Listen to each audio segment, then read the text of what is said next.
Bonjour, je m'appelle Rémi Casal et je suis formateur certifié sur Ableton Live. Aujourd'hui, je vais vous présenter les effets mythiques Chorus, Flanger et Phaser qui ont été remodelés pour la nouvelle version de Live 11.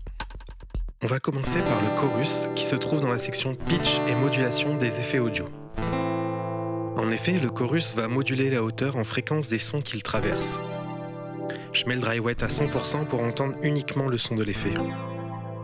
Le bouton Rate contrôle la vitesse de modulation du chorus, tandis que le bouton E-Monte va définir l'intensité avec laquelle l'effet va moduler le son.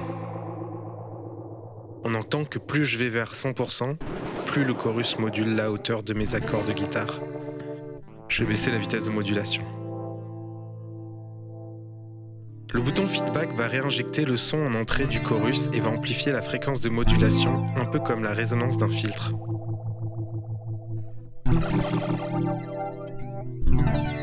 Je baisse le feedback et le dry wet pour récupérer un son plus clair. Voilà pour les contrôles basiques du chorus. On va voir maintenant ce que ça donne sur un pad de synthétiseur.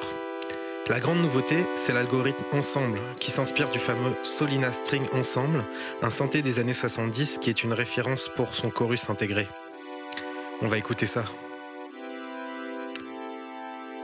Waouh, ça sonne. Le bouton Warmth va simuler un circuit analogique et donner plus de chaleur au son.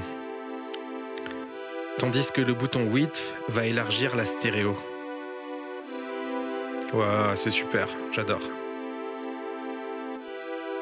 On a aussi un coupe bas qui va nous permettre de filtrer les fréquences graves. Je rajoute un peu de feedback. Yeah! Ouh. J'utilise le dry wet pour mélanger avec le son sans effet.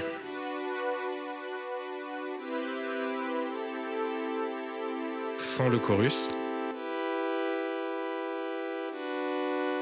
Avec le chorus. Ça donne un grain super au synthé. On va maintenant utiliser l'algorithme de vibrato pour donner du caractère à un arpégiateur de synthé. Je clique sur vibrato et je vais utiliser Rate et Monte pour transformer l'arpégiateur. Ça trippe. Comme vous pouvez voir, le dry wet a été grisé. C'est le bouton Monte qui va définir la force avec laquelle l'effet sera appliqué sur le synthé. Le vibrato permet aussi de faire de subtiles modulations pour donner de la vie à vos sons.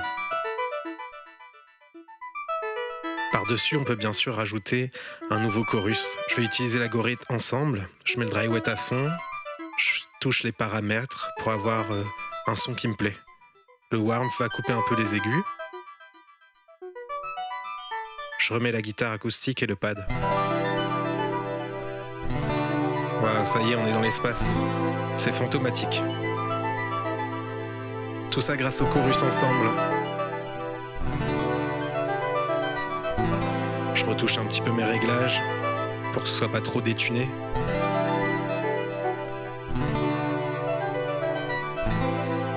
Là, c'est pas mal. Voilà pour le chorus. Maintenant, on va regarder le phaser et le flanger. On va trouver l'effet phaser dans la même section que le chorus. Le phaser va créer des trous et des pics dans le signal audio. On les voit ici. On appelle ça des notches. Ces pics de fréquence sont modulés avec une vitesse, le rate, et une intensité, le E-Monte. Quand elle est à 0, ça ne module plus. Je peux faire bouger la fréquence centrale. Et là, de nouveau, on entend l'effet de balayage du phaser. J'augmente le nombre de notches. Je balaye manuellement. Je réenclenche le E-Monte et j'accélère un peu. Non, allez, je ralentis un peu la vitesse du rate. Le feedback est une boucle de réinjection qui va mettre en valeur les pics, qu'on appelle aussi notch. Le paramètre spread va élargir la distance entre ces pics, qu'on appelle les notches.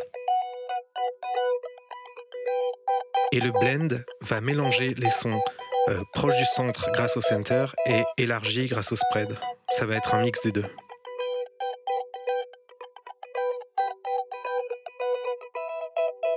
Le bouton Warmth, toujours, simule un circuit analogique.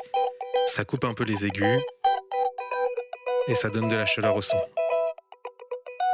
Je vais pas le mettre trop parce qu'on veut garder les aigus de la guitare électrique. Voilà pour le phaser. Maintenant, on va utiliser un flanger sur la basse. Le flanger, c'est un effet sonore obtenu en additionnant le signal d'origine au même signal mais légèrement retardé.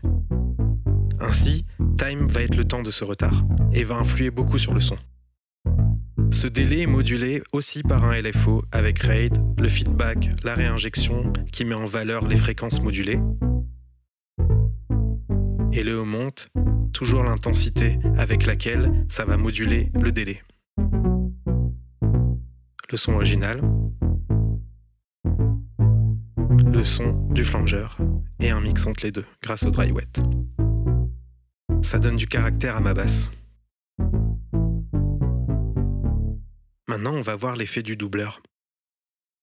Le doubleur, comme le flanger, est un effet qui joue entre le signal original et un signal qui a été retardé qu'on va lui ajouter. Sauf que le retard est plus long, un peu à l'image d'un délai. Le feedback rajoute un nombre de répétitions, c'est de la réinjection. Le rate, c'est la vitesse à laquelle on va moduler ce temps de délai. Je baisse un peu le feedback. Sans le doubleur. Avec le doubleur. Ça épaissit le son. Ça lui donne du caractère. Je remets ma basse. La guitare électrique.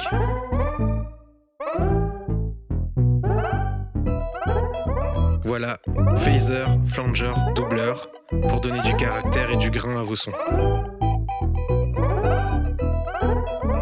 On a fait le tour des paramètres principaux, du chorus, du phaser. On va écouter un peu ce que ça donne. Voilà, chaque élément est plus à sa place. On entend, c'est un peu fantomatique. On a utilisé ça sur des éléments mélodiques et harmoniques. Maintenant, on va utiliser ça sur des éléments de batterie. Je groupe mes pistes de drums ensemble, je les mets en solo. Et on va tester un petit peu tous ces effets dessus. On commence par mettre un flanger sur le hi-hat. Je monte le feedback pour lui donner un côté métallique. Un petit côté analogique avec le warmth. Je désynchronise le rate, un peu plus de feedback. Je ramène le son original avec le dry wet en le baissant. Bon, maintenant, je vais mettre un doubleur sur la caisse claire. J'augmente le feedback pour avoir plus de répétitions du délai. Je bouge le temps du délai. On entend les modulations, c'est vraiment trippant. Un petit peu de son analogique grâce à warmth. On désynchronise le rate pour avoir un truc vraiment trippant.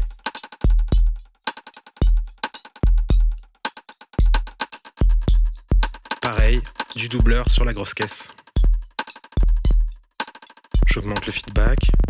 Je baisse le monte pour avoir que des répétitions sans être modulé. Voilà, j'ai réussi à trouver des croches rythmiquement. On retouche un petit peu le dry wet. Un petit côté chaleureux avec le warmth. On désynchronise la modulation. On fait moduler un petit peu le délai pour lui donner du caractère. Ça donne de la vie à mes éléments de drums. Je pourrais même faire du dub avec ça, je pense. On lance un autre pattern. On va rajouter un chorus sur le groupe de batterie.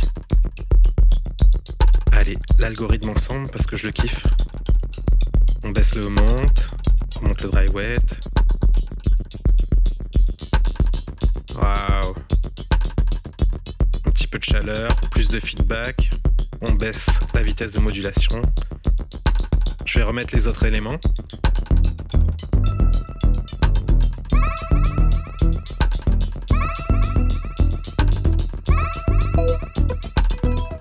Chaque son a son propre caractère grâce aux effets.